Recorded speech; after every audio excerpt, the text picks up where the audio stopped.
नमस्कार, मैं भावना सिद्धू। चुनाव का बगुल बज चुका है।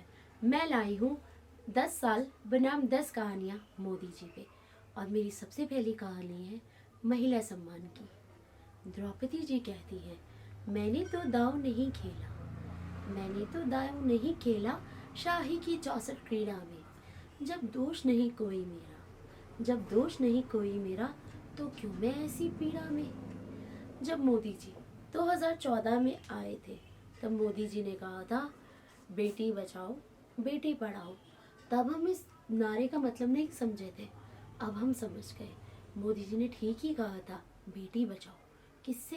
भाजपा के नेताओं से, बृजभूषण शर्मा से, कुलदीप सेंगर से, और बड़े लंबे फहरिस्त है। यहाँ तक कि भारत के इतिहास में ऐसा भी हो चुका है, कठुआ में जिन्होंने गैंग रेप किया, उनके समर्थन में भाजपा के 2 मंत्रियों ने रैली निकाली। हाँ, बात तो अचंभित है, मगर इससे ज़्यादा हैरानी की बात है स्मृति ईरानी जी की, जो गैस सिलेंडर होने पर अपना गला फाड़ फाड़ के संसद के आगे बैठा करती थी। आज महिलाओं का सम्मान तार तार हो रहा है और वो चुप है। बृजभूषण शर्मा, जिनके खिलाफ चार्जशीट में 6 महिला पहलवानों ने बयान दिया है कि हमारे साथ ऐसा करा, हमारे साथ ऐसा करा, यौन शोषण हमारा हुआ है, मगर मोदी जी को कोई फर्क नहीं पड़ता, स्मृति ईरानी को कोई फर्क नहीं पड़ता। वो संसद में उनके आगे बैठती है। शायद स्मृति ईरानी जी ने जब मंत्री पद की शपथ ली थी, तो उन्होंने एक शपथ और ली थी साथ में कि मेरा मुंह जब खुलेगा तो वो सिर्फ और सिर्फ राहुल गांधी के लिए खुलेगा। वो बेचारा कुर्सी की तरफ इशारा कर रहा है और आपको लगता है कि वो आपको फ्लाइंग किस कर रहा है, मगर आपको बृजभूषण शर्मा नहीं दिखते। चले छोड़े, ये बड़ी लंबी फहरिस्त है। अगर मैं इसे बताने में गई तो मैं शायद अपनी 10 कहानियाँ ना सुना पाऊँ और ये रील भी बड़ी लंबी हो जाए। अब मैं बात करती हूँ सबसे पहली बात, जो हालिया पंजाब हरियाणा हाई कोर्ट का मामला आया है, जिसने खट्टर सरकार को फटकार लगाई है। उन्होंने कहा है कि इतने संगीन अपराध करने वाले राम रहीम को बार बार पैरोल क्यों, किस बेस पे आप उसे बार बार पैरोल देते हैं? कभी 30 दिन की, कभी 40 दिन की, कभी 5 दिन की, कभी 50 दिन की।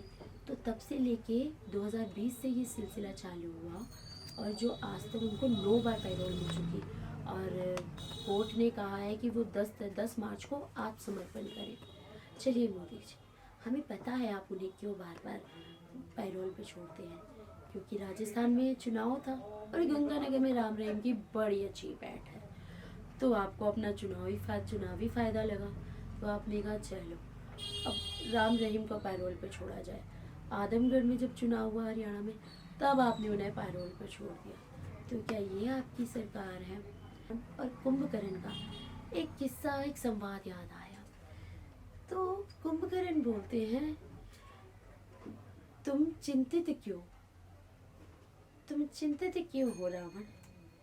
तब रावण ने बोला, हर लियो हमने मिथिलेश कुमारी, हर लियो हमने मिथिलेश कुमारी। तो उन्होंने पूछा, कुंभकर्ण ने, क्या अधिकार किया तुमने उन पे? तो रावण बोले, तख्ती नहीं वो और हमारी, तख्ती नहीं वो और हमारी। तब उन्हें तो कुंभकर्ण ने बोला, जब तुमने महात्मा बन के उनका अपहरण कर लिया, तब तुम राम बन के उन पे अपना हक जता लो, नकली ही तो बनना है। तब रावण चिंतित होके बोले, इसमें तो है बड़ी दुविधा भारी, इसमें तो है बड़ी दुविधा भारी। जब भी राम रूप में आवत हूँ, जब भी राम रूप में आवत हूँ, तो माँ समान लगे मुझे हर नारी। और आप कहते हैं कि आप राम की पुजारी हैं, और मैं सीना ठोक के कहती हूँ कि आप राम के व्यापारी हैं। राम हमारे लिए मोक्ष का द्वार है, मगर आपके लिए सत्ता का हथियार है। और मैं शायद उम्मीद करूँगी कि मोदी जी अब आप मेरी बात सुनेंगे। और सबसे पहले स्मृति ईरानी जी, महिला होने के नाते जो आप संसद में बैठी हैं, आप मंत्री हैं, ये बहुत अच्छी बात है, मगर इससे पहले आप एक महिला हैं। तो मेरी आपसे हाथ जोड़ के विनती है कि मणिपुर का भी देखिए, जो 6-6, 7-7 साल की बच्चियों के साथ रेप हो रहे हैं, उन्हें मार के फेंक दिया जा रहा है, इस पे भी गौर करें। सत्ता तो आती जाती रहेगी, मगर जिनकी बच्चियां जा रही हैं और जिन बच्चियों के साथ अन्याय हो रहा है, प्लीज़ उनका भी देखिए। और हमें न कहना पड़े वे इज़ द जस्टिस, आप खुद आए और बताएं कि ये है जस्टिस। Thank you.